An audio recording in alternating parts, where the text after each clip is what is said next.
Good morning and welcome, cricket fans. A gorgeous summer's day here, the crowd all suitably dressed, ready for watching a day of cricket in the sun.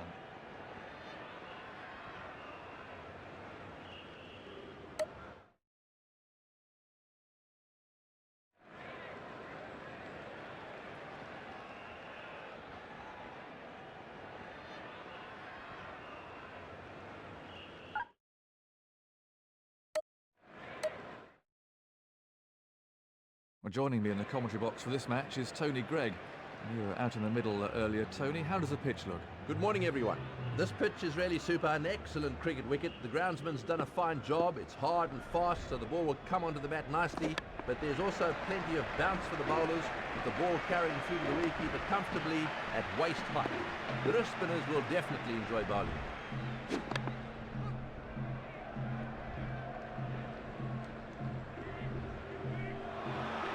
Smashing shot, really superb. I'd pay money just to come and see that.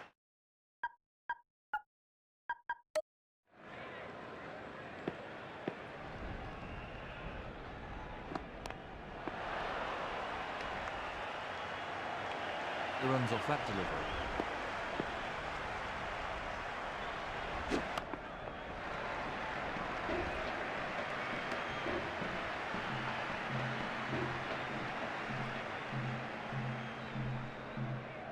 All that effort and you give away runs, plus you have to bowl another delivery.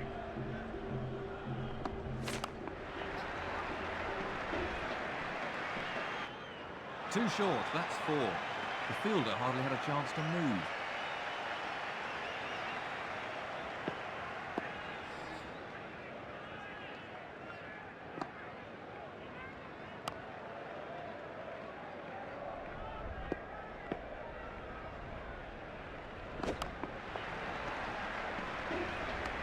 No run there.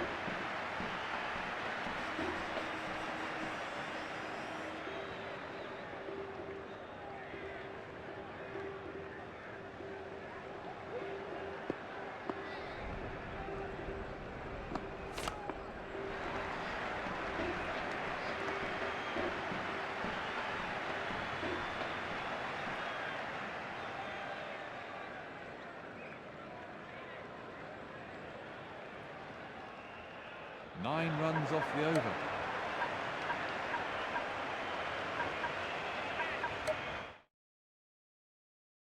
Srinath with the start of a new spell.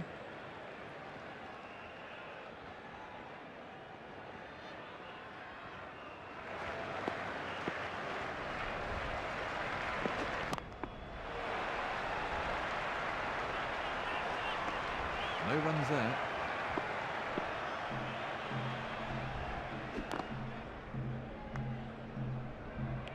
Considerable movement in the air.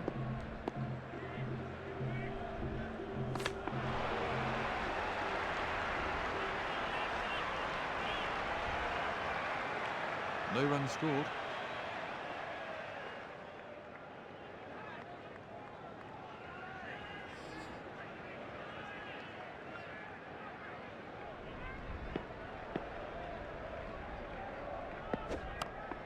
How important is it to have a decent spinner in the team, Tony?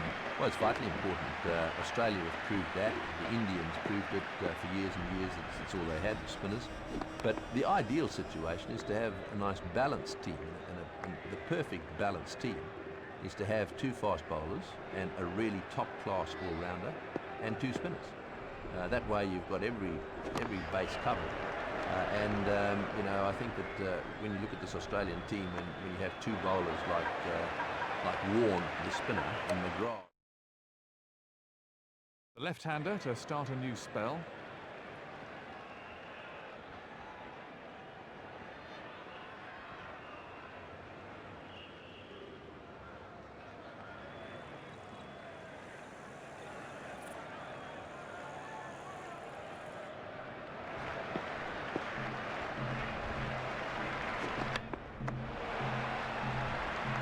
No runs off that delivery.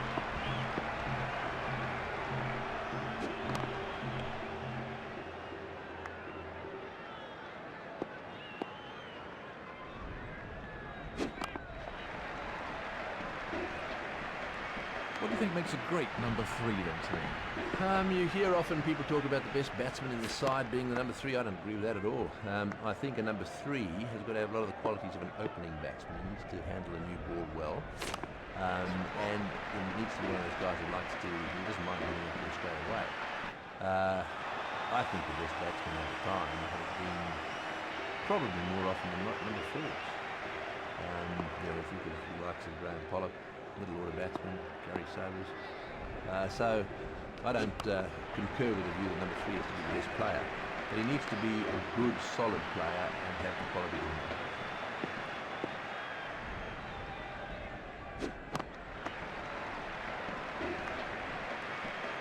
5 runs from the over.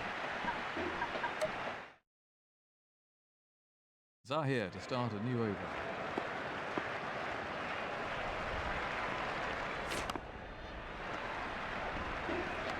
Dot ball.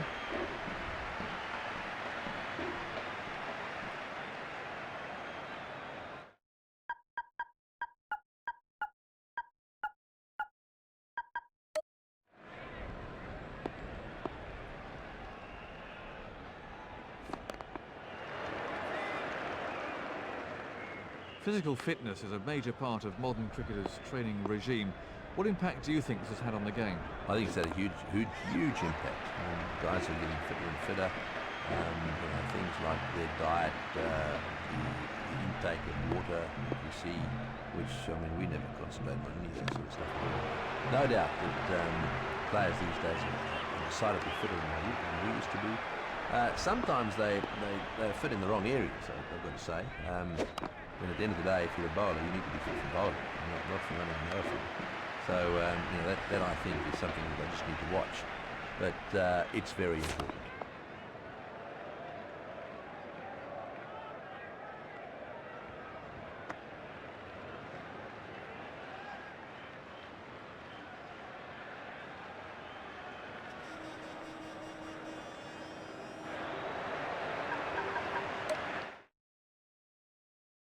The off-spinner to start a new spell.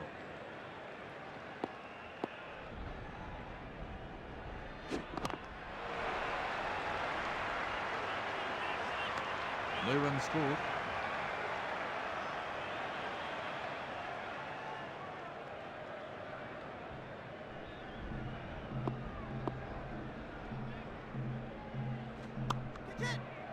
He's put it down. I'd be disappointed not to have held on to that one. It's a well-known fact that catchers win matches. No runs there.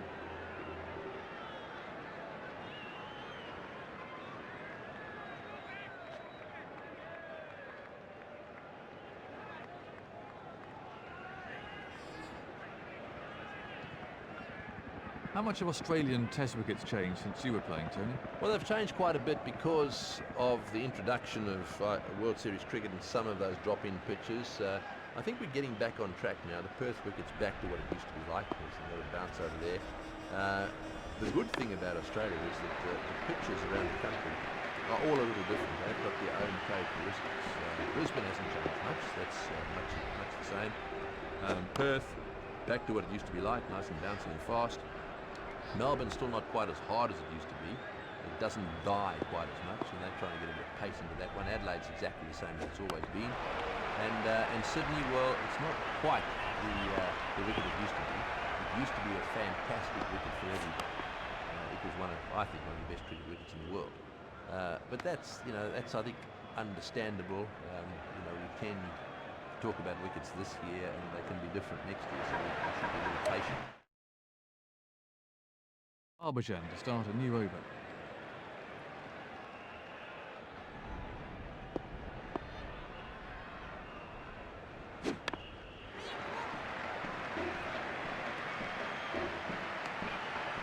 That's another single there.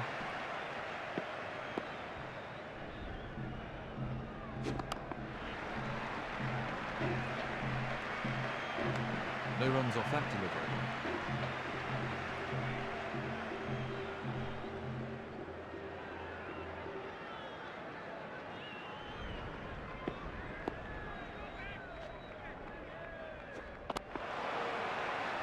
How important is it for a team to have an all-rounder these days, Tony? Well, I think it's always been important, but it's probably a little bit more important these days with the amount of one-day cricket that's played, and also the requirement to have a little bit more batting down the order. We've seen a trend in recent times where wicketkeepers are required to be good batsmen, which is a form of all-rounder. So it's all of a sudden become part and parcel of wicketkeeping, where in days gone, wicketkeepers basically had to just be wicketkeepers. Now they've got to be all-rounders. And exactly the same applies to batsmen and bowlers. They've got to do both, a good all-rounder, and I don't mind whether he's predominantly a batting all-rounder or probably a bowling all-rounder. It gives the captain a little bit more. And the other aspect of an all-rounder, of course, is that he needs to be able to field as well. And invariably the good all-rounder. He picked that up beautifully.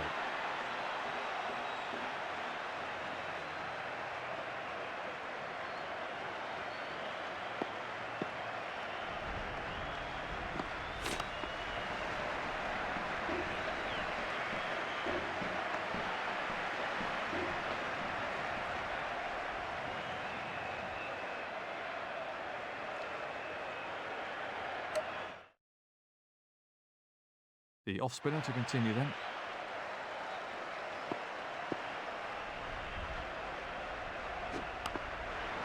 Batsman played safe there. Nothing scored there.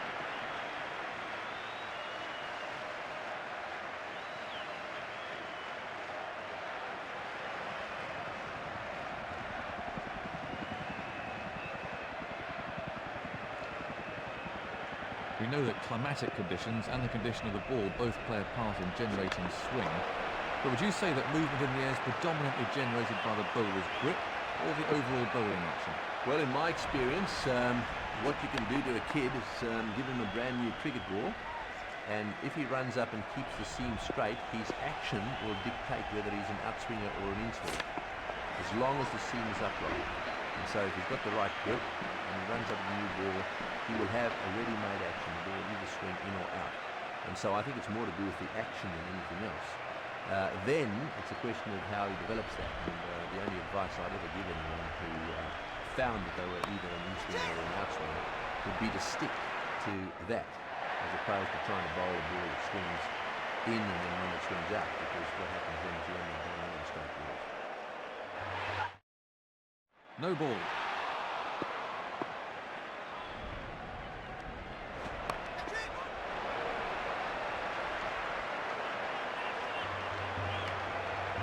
That was a sloppy piece of cricket.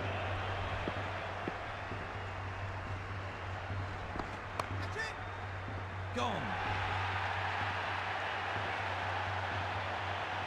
That ball was travelling pretty quickly. He did well to cling on to it. Plenty of pressure on the new batsman then.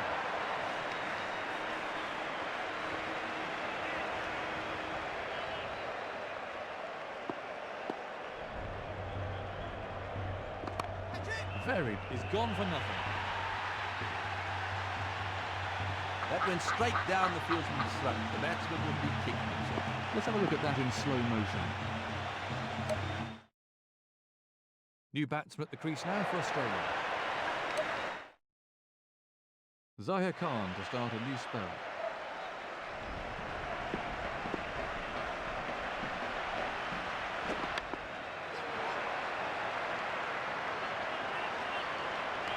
That's one more run for the team.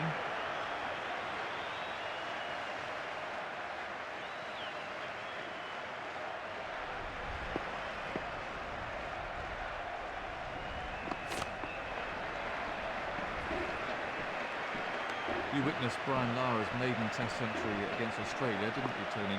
How would you rate that innings from the gifted left-hander? Well, Brian Lara is one of the best players that I've ever seen. His innings to initially acquire the world record of Gary Sobers was absolutely sensational. Look, the conditions were good, but it takes a very special effort on the part of any batsman to go as far as Lara did. And I think everyone that was there, including the people in the crowd, will think back on that occasion and remember it very fondly. I actually was lucky enough to see Brian Lara do it again. He broke Matty Hayden's record as well. And I happened to be on the ground that day as well, and boy, I can tell you that it was more of the same. That was sheer brute force.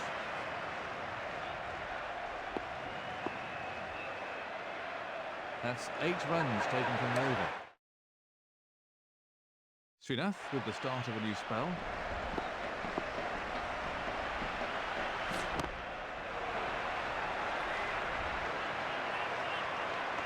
That's moved a long way in the air. Got him! Yet again the batsman fails to follow the ball and he's out. Let's have a look at that again.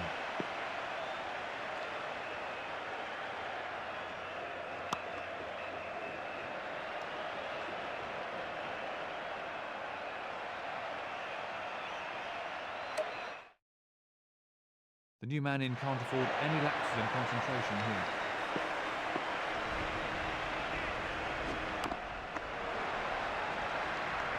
Nothing scored there.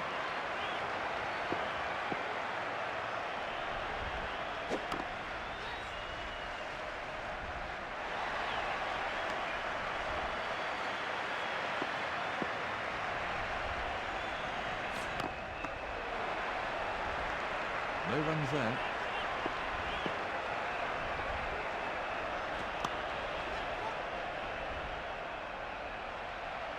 Super shot, he really punished the bowler there. He picked that up beautifully.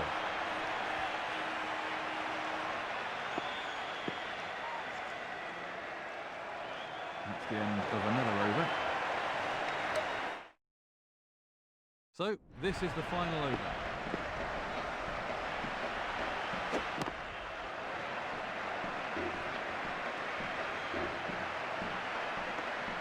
The bowler's getting a lot of swing out there.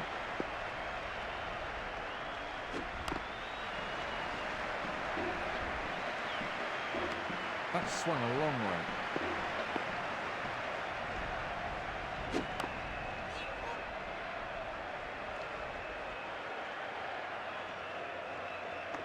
That's one more onto the score.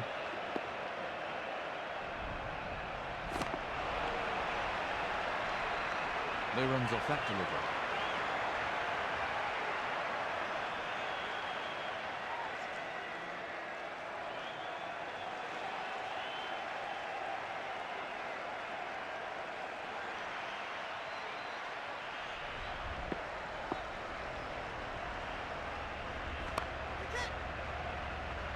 That's out.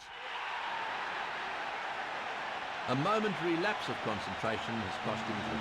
Let's have a look at that again. He's getting a polite round of applause as he makes his way to the pavilion.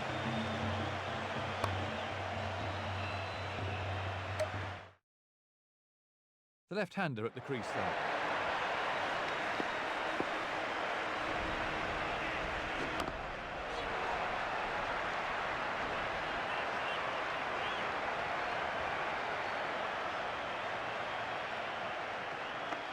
That has brought the Australian innings to a close.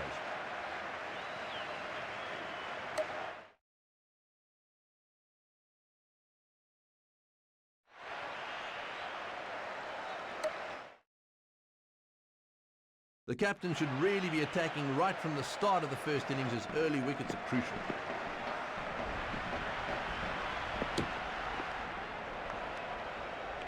That's so frustrating for the bowler.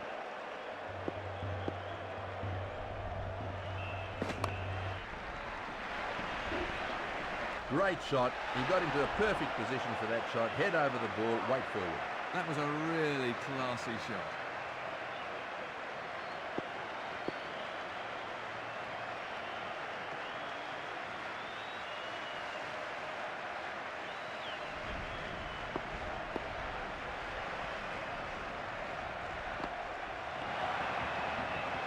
The batsman was in quite a bit of trouble with that delivery.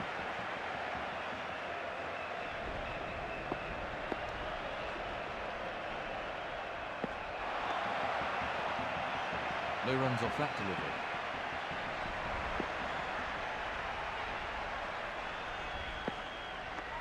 Impressive bowling there.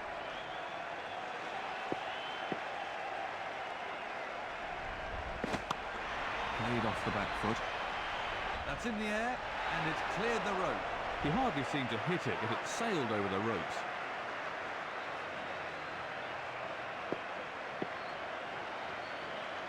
A pretty ordinary over.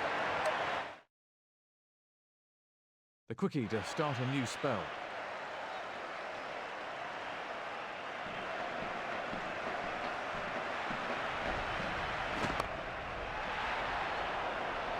He's gone for the slog, and 6. That was 6 all the way.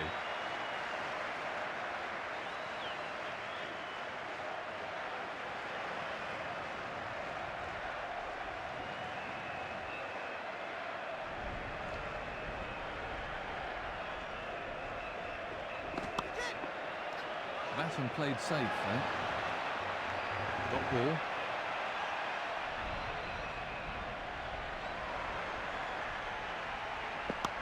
Timing. He's put it down.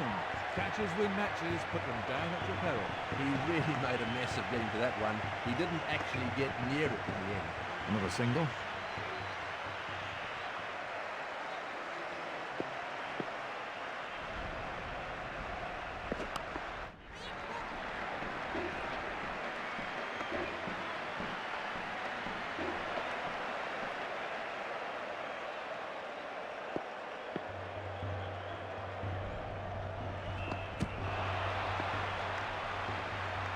Batsman was all at sea then.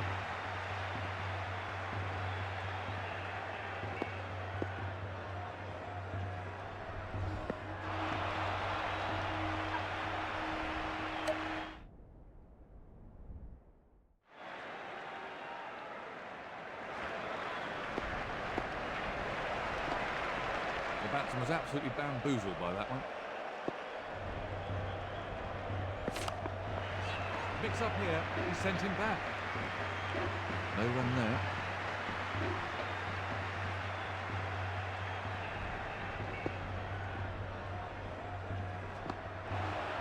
No runs there.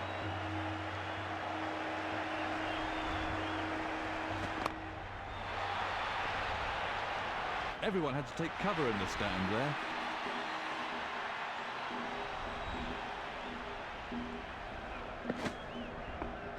Mix up between the batsmen. No run scored.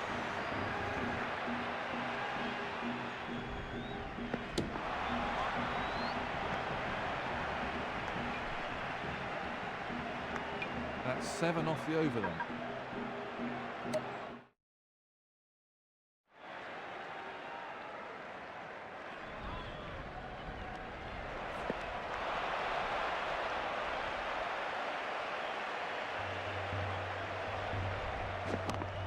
Physical fitness is obviously a big part of the modern game, but got him! Let's have a look at that from another angle. So, it's a left-right combination at the crease now. Tremendous shot.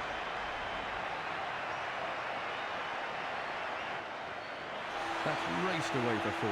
He was onto that in a flash.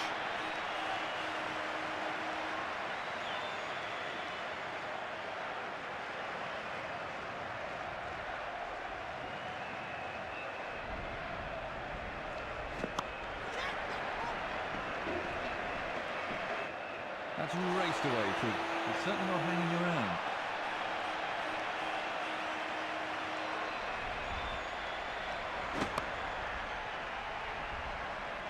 Oh, that's gone a long way. I thought that was going to join us in the commentary box.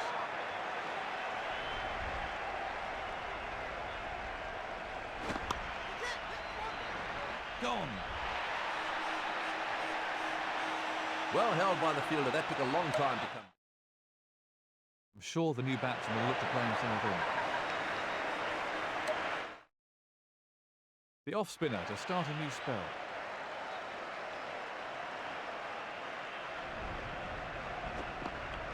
That was the arm ball.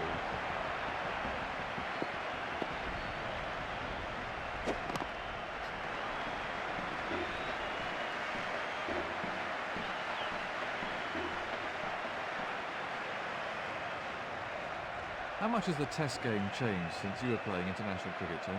I don't think it's changed that much. I think there are a few aspects of it that are a little different, in so much as I think the one-day game has created more of a sense of urgency in Test cricket. We see a lot of Test matches these days finished in sometimes 3 days and quite often 4 days, where they used to go 5 days. So the aggressive nature of the game, I think, has changed a bit. Most of the other aspects of it are the same. Fielding is improved, I've no doubt about that, again because of the one-day format. And I think that the other thing that clearly has changed is that there's such a difference between the Australians, who are world champions by miles and have been for far too long, and everyone else. And that's a bit of a shame, because I think most people in the world of cricket like to see competitive cricket, and unfortunately that's not happening at the moment.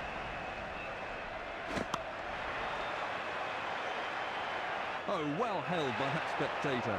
That was a really classy shot. It's all over.